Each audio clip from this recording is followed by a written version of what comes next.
Di tengah kegaduhan dokumen, tuduhan, dan laporan, ternyata publik masih bisa memilih untuk berpihak pada ketenangan, pada kewarasan. Saat yang lain sibuk menyerang, ada yang memilih diam dan menyeduh teh sambil tersenyum.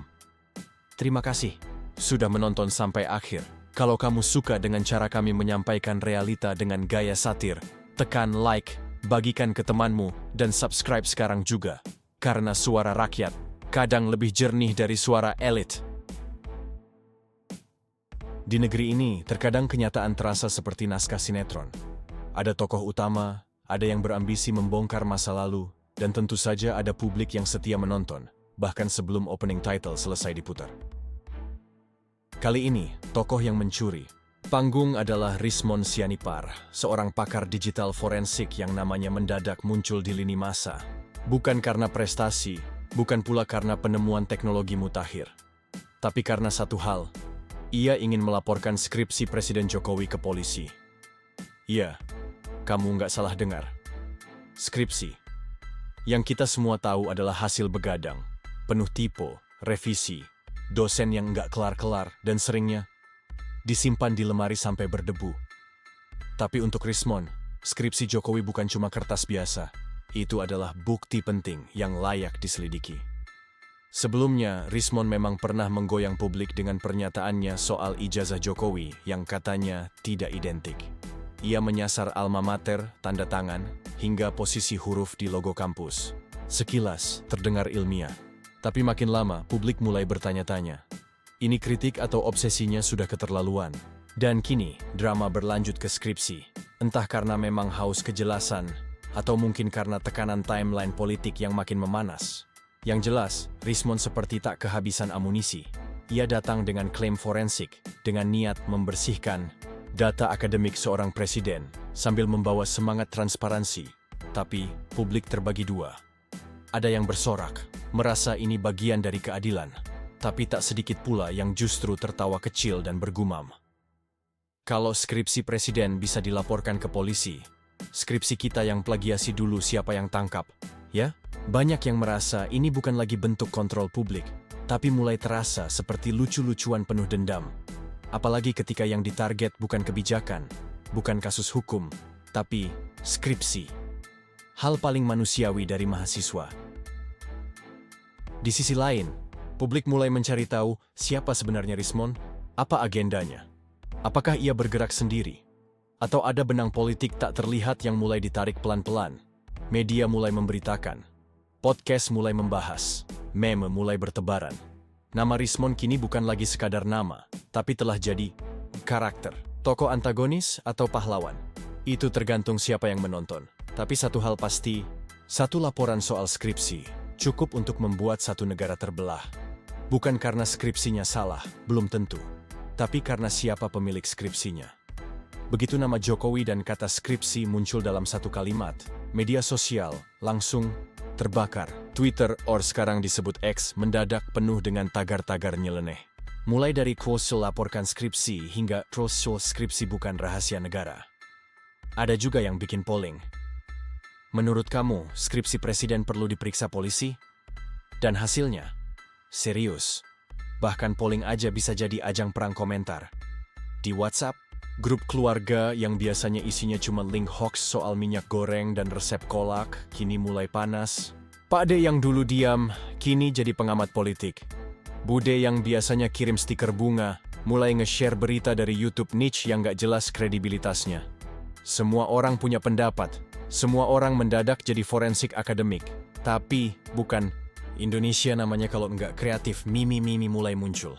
Gambar Jokowi pakai toga, dikelilingi dosen penguji yang pakai seragam polisi. Ada juga gambar polisi yang sedang menanyai tumpukan skripsi. Ini kamu kerjakan sendiri atau pakai joki? Lucu, tapi getir. Karena kita tahu sebenarnya banyak yang lebih penting dari skripsi. Tapi kenapa justru itu yang dikejar? Sebagian rakyat menyindir balik. Pak Presiden bikin jalan, bangun pelabuhan, bantu bansos. Tapi masih harus cari fotokopi skripsi tahun 80-an. Sementara itu, pendukung Rismon tak tinggal diam. Mereka bilang ini bukan soal kertas, tapi soal integritas. Bahwa seorang pemimpin harus bisa mempertanggungjawabkan asal-usul akademiknya. Tidak boleh ada yang ditutup-tutupi. Pertanyaannya, benarkah ini tentang kejujuran? Atau hanya karena sudah kehabisan bahan serangan lain, sementara kita semua ribut?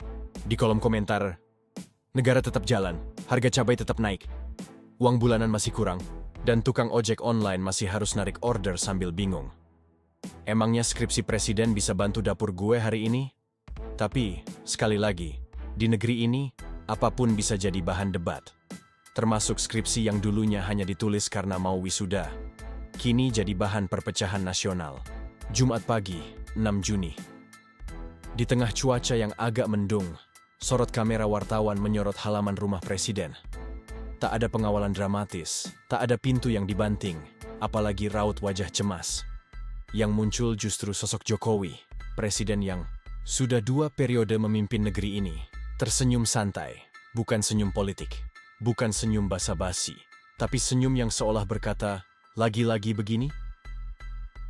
Dan ketika wartawan bertanya soal laporan skripsi yang akan diajukan oleh Rismon Sianipar ke polisi, jawabannya bukanlah serangan balik, bukan juga klarifikasi yang rumit, tapi ya dilaporkan saja. Setelah ijazah nanti skripsi dilaporkan. Setelah itu KK dilaporkan, KTP dilaporkan, SIM dilaporkan, nanti mungkin juga sertifikat tanah rumah dilaporkan. Kalimat itu meluncur pelan, tapi kena.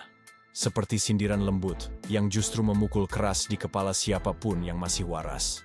Tertawanya bukan tawa mengejek, tapi tawa yang lahir dari kelelahan. Lelah menghadapi isu lama yang terus dihangatkan ulang seperti nasi basi yang dipanaskan di microwave opini publik. Dan di balik itu, tersirat satu pesan.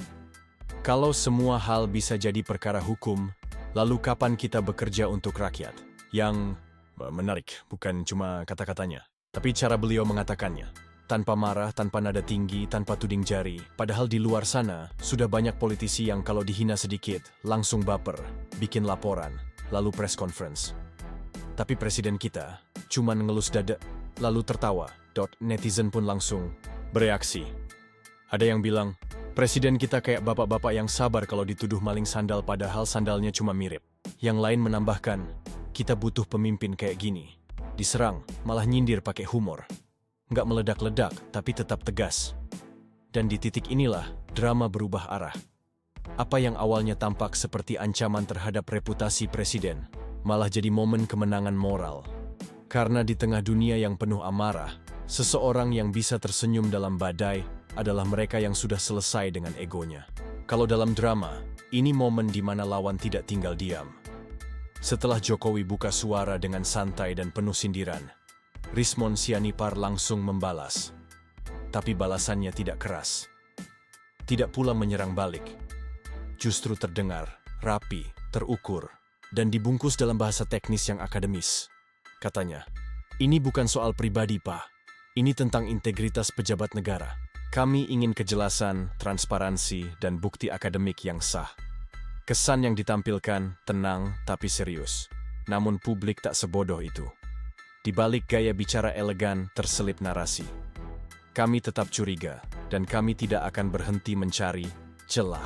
Seketika, semua pihak mulai siaga. Media-media mulai menurunkan headline lebih tajam. Opini-opini liar bermunculan. Bahkan nama-nama lain ikut diseret. Yang tadinya cuma soal skripsi, mulai bergeser ke isu legalitas jabatan, keabsahan, tanda tangan. Bahkan, siapa saja dosen pengujinya. Di sisi lain istana tetap tenang, tidak ada klarifikasi tambahan. Tidak ada konferensi pers, yang ada hanyalah senyum presiden yang terus diputar-putar di media. Jadi bahan meme, jadi bahan bumbu politik. Senyuman itu kini punya 2 wajah. Bagi pendukung, itu ketenangan seorang pemimpin. Bagi penyerang, itu kesombongan yang menyimpan kelemahan. Dan disinilah permainan strategi dimulai.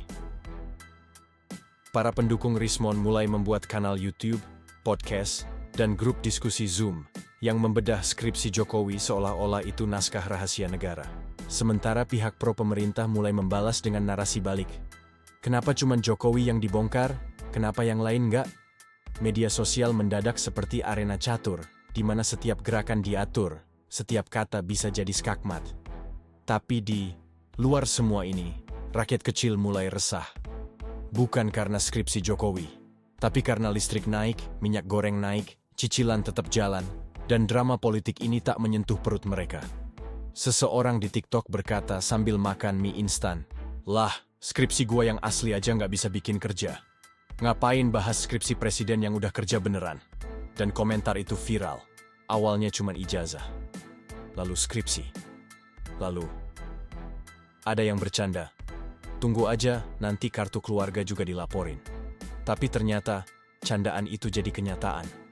Dalam salah satu pernyataannya, Rismon Sianipar menyebut bahwa setelah skripsi, dokumen-dokumen lain seperti KK, KTP, SIM, hingga sertifikat rumah juga perlu ditelusuri. Seketika publik terdiam, bukan karena setuju, tapi karena bingung. Apakah ini bentuk investigasi akademik atau proyek bongkar identitas hidup seseorang sampai ke akta kelahiran? Bayangkan, seorang presiden yang sudah 10 tahun memimpin, disorot habis-habisan dari masa lalunya. Dari ruang sidang skripsi, ruang arsip kelurahan, sampai ruang tamu rumah orang tuanya. Netizen pun kembali bekerja keras. Meme-meme baru bermunculan. Polisi mewawancarai dompet Jokowi. "Kapan kamu terbit, KTP ini asli nggak?" Tumpukan sertifikat tanah disorot pakai senter UV. Ada tinta yang mencurigakan. Lucu, tapi juga menyedihkan. Karena dari sinilah kita tahu, ketika akal sehat dikesampingkan, absurditas bisa jadi alat politik. Sebagian tokoh mulai buka suara. Ada yang mendukung transparansi, tapi bilang, "Kita ini negara hukum, bukan negara penasaran." Yang lain mengingatkan, hati-hati. Semakin gila arah tuduhan, semakin mudah publik kehilangan simpati. Tapi mereka yang sudah keburu on, fire tak peduli. Yang penting terus maju. Yang penting terus gali. Karena di benak mereka, di ujung tumpukan dokumen itu, mungkin ada sesuatu, atau mungkin mereka hanya takut kehilangan panggung. Lalu publik pun mulai jenuh. Beberapa mulai bersuara, "Kami tak butuh serial investigasi skripsi. Kami butuh solusi harga sembako. Kami tak butuh laporan SIM presiden. Kami butuh jalanan yang aman." Dan ketika absurditas jadi berita harian, masyarakat mulai lelah. Karena dalam demokrasi, terlalu banyak sandiwara bisa menenggelamkan suara akal sehat. Di negeri ini, kita pernah berjuang demi kemerdekaan.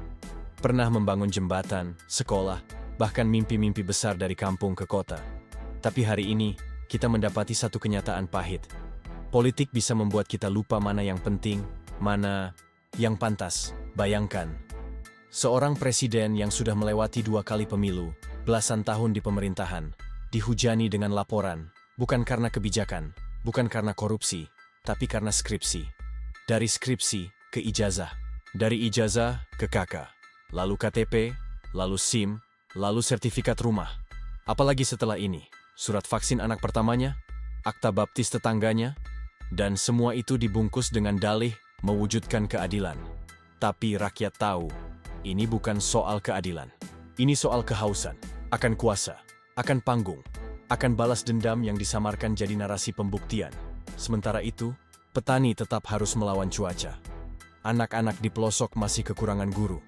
Harga kebutuhan pokok tak turun-turun. Tapi di Jakarta, elit-elit sibuk menyidik skripsi yang ditulis 3 dekade lalu. Lucu, ya?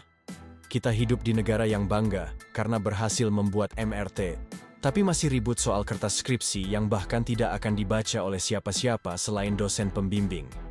Di sini kita belajar, akal sehat bisa jadi barang langka. Dan ketika politik kehilangan arah, yang jadi korban pertama adalah logika. Tapi, tak semua orang tertawa. Karena ada yang menangis dalam diam. Rakyat yang melihat negaranya makin jauh dari hal yang esensial. Yang mereka butuhkan bukan siapa yang salah ketik di skripsi, tapi siapa yang bisa memperjuangkan hidup mereka esok hari. Dan di antara semua drama ini, satu pertanyaan sederhana menggema. Jika skripsi presiden saja bisa dijadikan alat politik, lalu bagaimana nasib kami yang bahkan tak punya ijazah? Ketika lawan politik berharap rakyat akan mencemooh, yang terjadi justru sebaliknya. Serangan skripsi kepada Presiden Jokowi malah berubah jadi gelombang dukungan luar biasa dari publik. Bagaimana bisa? Dan kenapa reaksi Jokowi justru bikin lawannya ketar-ketir? Hai, selamat datang di channel ini, tempat di mana drama politik Indonesia kita bahas dengan tawa, logika, dan sedikit sindiran tajam. Sebelum kita kupas habis drama ini, jangan lupa klik tombol subscribe, nyalain loncengnya, Dan tulis di kolom komentar, menurut kamu, layakkah skripsi jadi alat serangan politik?